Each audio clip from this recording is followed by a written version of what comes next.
जरूरत बा।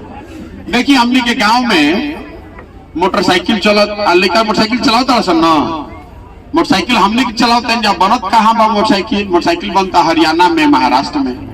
रवा घर बनावत नहीं, एमे ईटा लागत, एमे सीमेंट लागता, स्टील छड़ लागता, सीमेंट कहाँ बनता? मध्य प्रदेश में।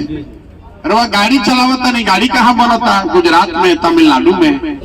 टीवी रवा घर में देखता नहीं, रेडियो सुनता नहीं, ई कहाँ बनता? बनता मध्य प्रदेश में, बनता राजस्थान में, तेलंगाना में। हमनी के यहाँ क्या बनता? हमनी के यहाँ बनता, हमनी के यहाँ बनता जवान लड़कन के मजदूर बनावल जाता। जेकरा देश भर में जरूरत बा है भाई, 100 मजदूर चाहिए तो कहता जा बस भेजा बिहार से मजदूर भर के ले आओ। बा ना बात? साला बिहार के आदमी लेबर के सप्लायर बना दिले बा। जेकरा मजदूर चाहिए तो जा बिहार से पकड़ के ले आओ 100 गो। बा ना बात? ये ज्ञान की भूमि रही है बिहार। देवताओं को भी आकर यहाँ बिहार की धरती पर ज्ञान मिला है। व्यवस्था का देखिए कि व्यवस्था ने आज हमको आपको यहाँ का लो ग्रेड लेबर सप्लायर बना दिया है। स्थिति बदलना चाहिए। आपके लड़के जिंदगी भर मजदूर न रहे, उसके लिए पदयात्रा करने निकले हैं कि भैया ये व्यवस्था बदली तबे सुधरी, कोई दूसर ना सुधारी। हमनी के ना जागल जाए तो हमनी के लड़कन के कोई ना सुधार सके। गुजरात में एगो शहर बा सूरत, इस बात को सुनिए, याद रखिएगा। गुजरात में एक शहर है सूरत, जहां बिहार का 5 लाख लड़का मजदूरी करता है।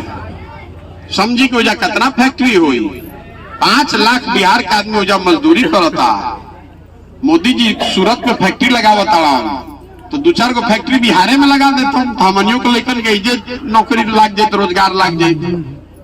मोदी जी बिहार में फैक्ट्री काहे निकल लगाओ? जब सूरत में लगाओ तो बिहार में लगा देता हूं।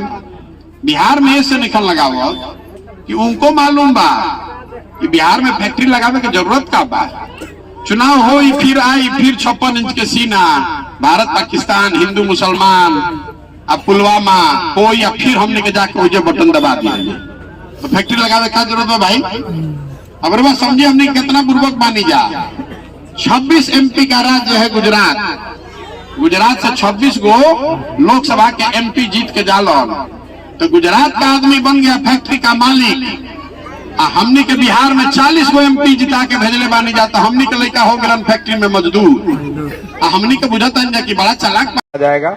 जैसे दल में ये प्रावधान करने की बात हो रही है कि 10% जो दल का टिकट है वो हमेशा से पंचायती राज से जुड़े हुए लोगों को ही दिया जाए, चाहे लोकसभा हो या राज्यसभा। मतलब अगर 243 विधानसभा है तो कम से कम 25 आदमी मुखिया, जिला परिषद, वार्ड से लड़े हुए लोग, BDC जैसे पंचायती राज की जो व्यवस्था से जुड़े हुए लोग हैं, उनको टिकट मिलना चाहिए। कुछ लोगों का ये भी सुझाव है कि 2 टर्म से ज्यादा इस दल में हम लोग को लिख देना चाहिए कि 2 टर्म से ज्यादा लगातार किसी को मौका नहीं मिलेगा, ताकि नए लोगों को अवसर आगे मिलता रहे। कुछ इसी तरह के और भी सुझाव लोगों ने दिए कि राइट टू रिकॉल का भी प्रावधान किया जाए, ताकि मतलब अगर 2 साल के बाद चुना हुआ दल का MP या MLA उसके खिलाफ अगर जनमत है, 25% लोग लिख कर देते हैं तो दल उसको मजबूर करे कि भैया वो रिजाइन करे। इस तरह के सैकड़ों प्रोविजन लोग अलग अलग सुझाव दे रहे हैं। बनाया जा रहा है कि हर पंचायत में 4 या 5 महत्वपूर्ण विषय कौन है जो लोगों ने बताए हैं, जिसको प्राथमिकता के आधार पर आज नहीं तो कल जब मौका मिले तो करना चाहिए। लेकिन उन सारे विषयों में से जिले के स्तर पर जो 5-7 सबसे महत्वपूर्ण मुद्दे हैं, जो जन सुराज का मुद्दा होना चाहिए, सामाजिक राजनीतिक तौर पर जिस मुद्दे को उठाया जाना चाहिए या जिसके लिए आंदोलन होना चाहिए, जिसके लिए प्रयास होना चाहिए, उन मुद्दों को भी आपके सामने रखा जाएगा। 12 तारीख को, जहां तक मेरी जानकारी है, 12 तारीख को बेतिया में मीटिंग है जिसमें जिले भर के लोग होंगे। आपके सामने वो सारे मुद्दे रखे जाएंगे कि जितने भी बड़े मुद्दे हम लोग को लोगों ने बताए पश्चिम चंपारण के 45 दिन के इस एफर्ट में, वो आपके सामने रखा जाएगा, ताकि लोगों के जनमत के आधार पर यह तय किया जा सके कि कौन सा 4-5 मुद्दा ऐसा है जिसको कि जिले के स्तर पर जन सुराज के बैनर के तहत प्रमुखता से हम लोग उठाएंगे या जिस बात को अपनी प्राथमिकता बनाएंगे। 2-3 और सुझाव जो अभी तक आया है, क्योंकि मैं प्रखंड की मीटिंग करता हुआ आ रहा हूँ, कुछ लोगों ने ये कहा कि प्रखंड की समिति की संख्या का कोई मतलब फिक्स होना चाहिए कि 90 है कि 100 है कि 150 है। तो उसको एक मोटे तौर पर मान के चल रहे हैं हम लोग। 100 का नंबर अभी तक लोग बता रहे हैं, क्योंकि एक प्रखंड में 15 से 17 पंचायत, 18 पंचायत है। हर पंचायत से 4-4, 5-5 भी अगर लोग निकलते हैं तो 90 के आसपास का नंबर बनता है। तो एक सहमति बनी है कि एक प्रखंड से मोटे तौर पर 100 लोगों को ही संस्थापक सदस्य के तौर पर लिया जाए।